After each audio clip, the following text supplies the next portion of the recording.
शात हसते ठाव ठिकाणा माझा पुसते मीच मला मग शोधत बसते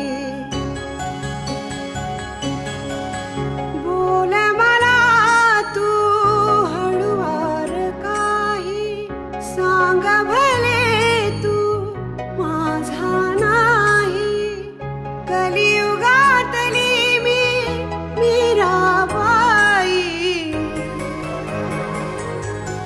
मौनातले हे शब्द बोलके तुझ्यानी माझ्या ओठे हलके असुनी ननी अश्रू पोरके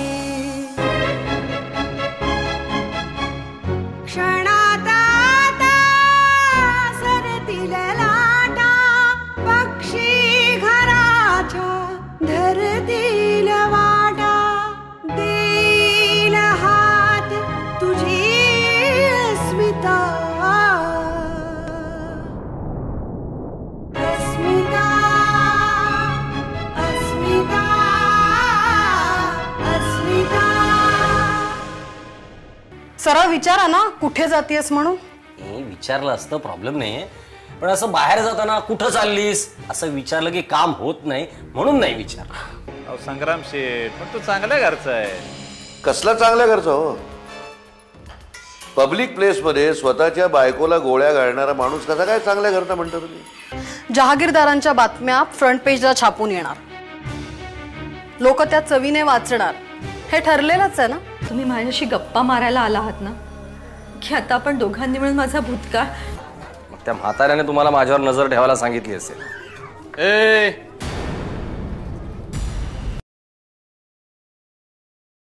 किती बत्ता देतो तुला म्हातारा? नाही म्हणजे तुझं जेवण खाण कपडा लत्ता बागतं कसं तुझं? चला कंटाळा आला मला या असल्या फालतू प्रश्नांना उत्तर द्यायला. मी बांधलेला नाही, निघतो मी. ए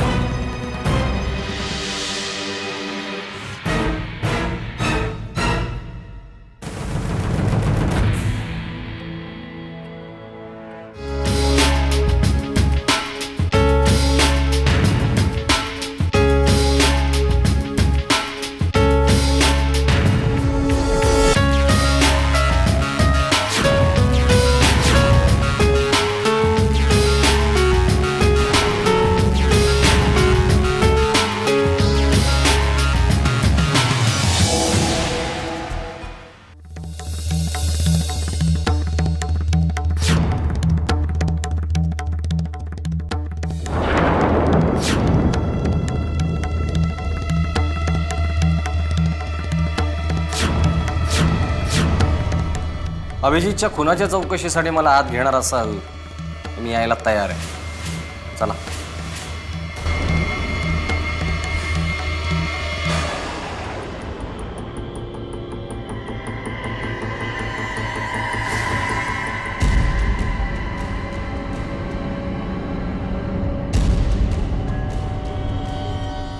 जा.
आदित्य, तेजस्विनी बोलते, मेसेज मिळाल्या फोन कर लवकर.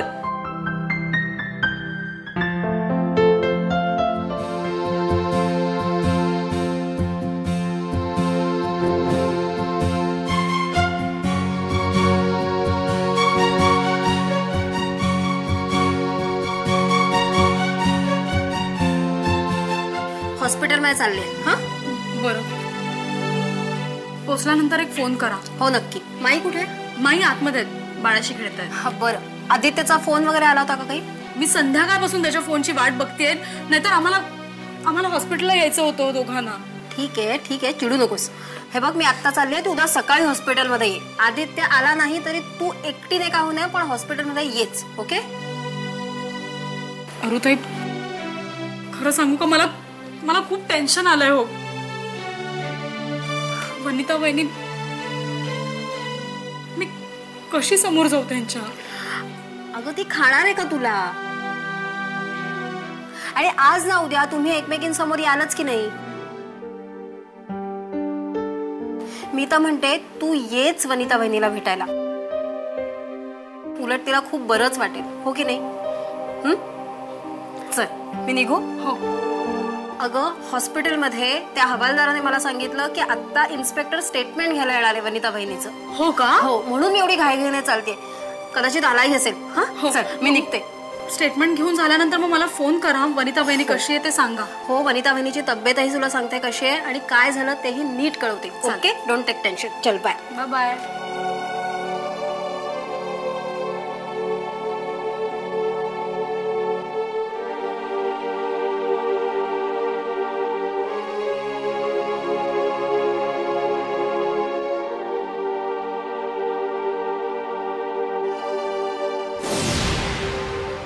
अस्मिता अस्मिता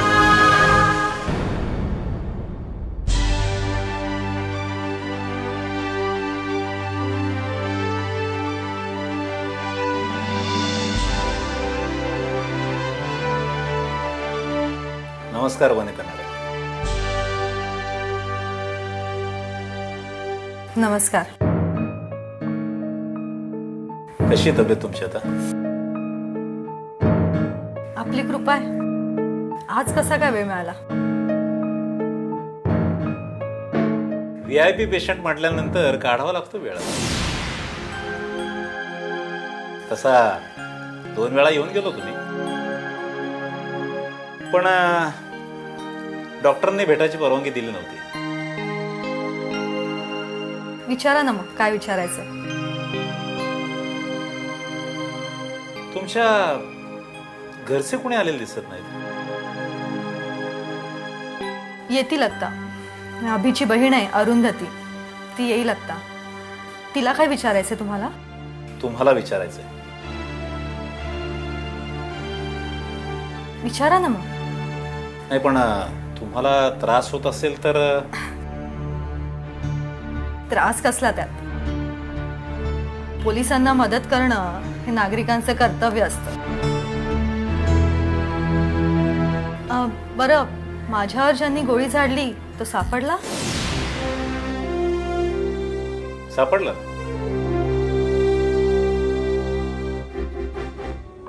अगदी अलगद जाळ्यात सापडला आमच्या.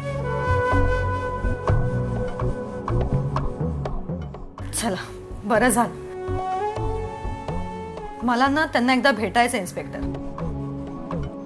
मला कळलं तरी पाहिजे ना, माझा एवढा काय गुन्हा होता की त्याची ही शिक्षा दिली त्याने मला. गुन्हेगार तुमच्या ओळखीचाच आहे.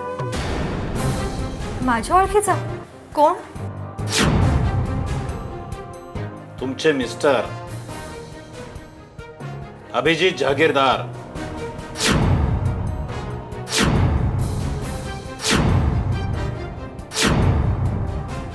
काय? शक्यच नाही इन्स्पेक्टर. अभि माझ्यावर गोळी घालणं शक्यच नाही.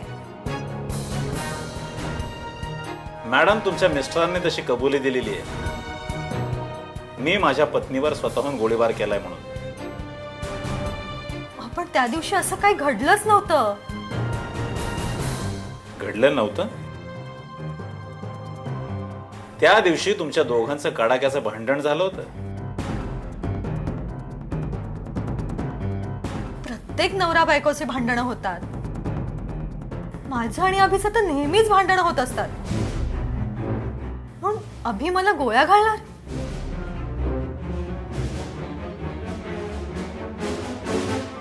आणि अभि निर्दोष आहे हे तुम्हालाही चांगलंच माहिती आहे.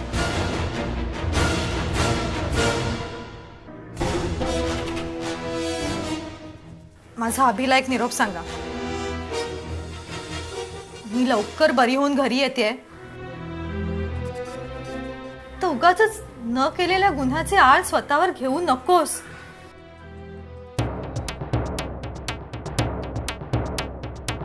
इन्स्पेक्टर, अभि निर्दोष आहे. तुम्ही सोडा त्याला प्लीज.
राम राम.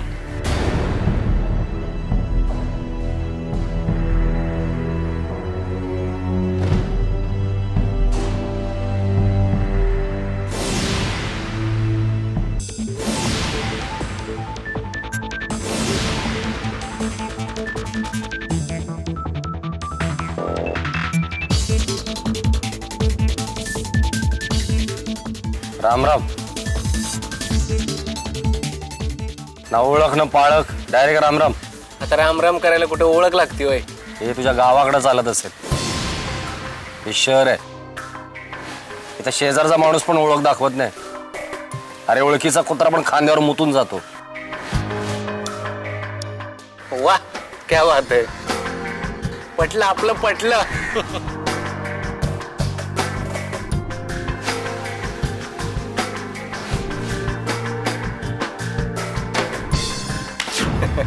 अस्मिता अस्मिता वा, क्या बात आहे. पटलं आपलं, पटलं.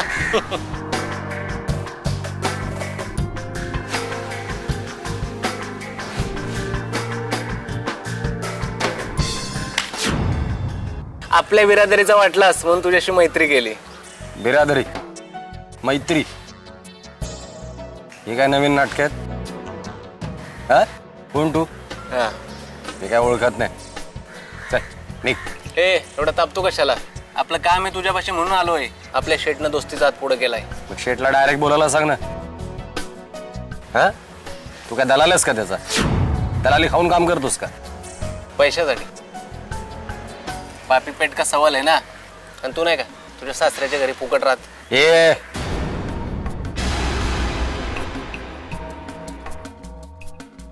मानाने राहतो मी. तुझ्यासारखा गळ्यात चेन अडकून कुत्र्यासारखा दारात पडून नाही राहत. माझ्या गळ्यातली चैन दिसते तुला? अरे मी तर ती सो खुशीने अडकवली आणि मला त्याची अजिबात शरम वाटत नाही. बरं चल, मी निघतो आता. उगाच आपल्या दोघांमध्ये झगडा नको. थांब.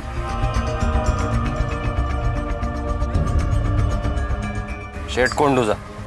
कुठं भेटायचं त्याला? तुझ्या सासऱ्याचा दुश्मन आणि दुश्मनाचा दुश्मन तो आपला दोस्त. हा आपल्या शेटचा वसूल आहे.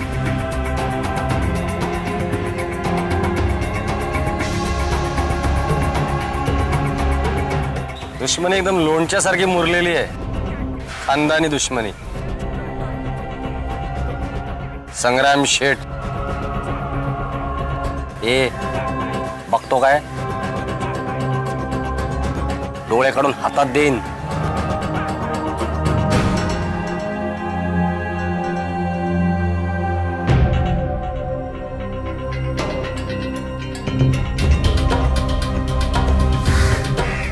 एक काम कर, शेटला निरोप दे तुझ्या. रात्री अचानक येतो फार्म हाऊसवर. सगळे तयारी करून ठेव. चल निघ.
बाबा,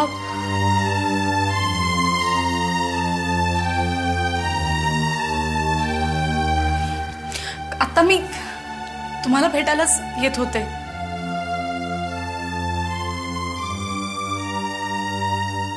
काही बोलणंच झालं नाही.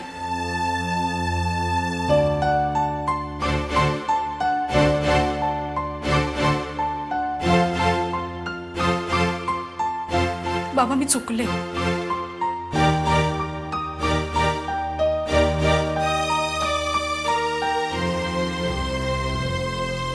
मी वनिता वहिनीला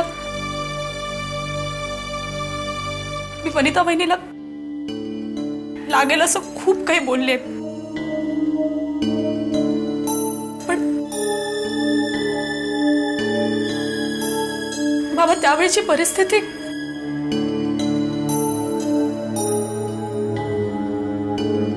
माझ्या मनात तसं खरंच काही नव्हतं.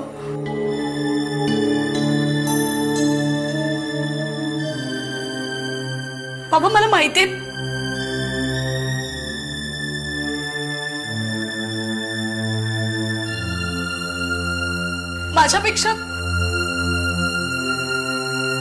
माझ्यापेक्षा बाळावर तिचा जास्त जीव आहे.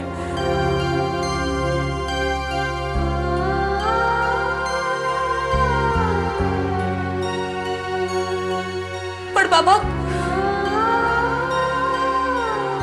बाळाच्या आजारपणामुळे माझा स्वतःवर ताबा नाही राहिला हो.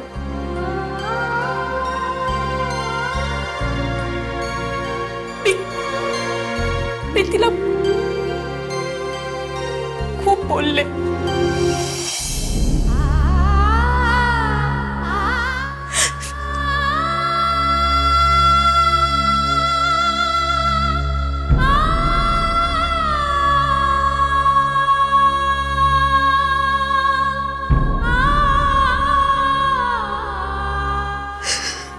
खरं तर माईने तुला त्यावेळी आवरायला हवं होतं, पण तिने तुझ्या सुरात सूर मिसळला. पण मी जाऊन वनिताची माफी मागितली आहे.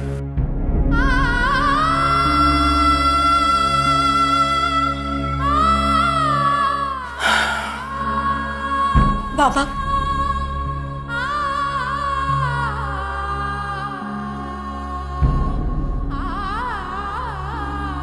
बाबा, आय एम सॉरी.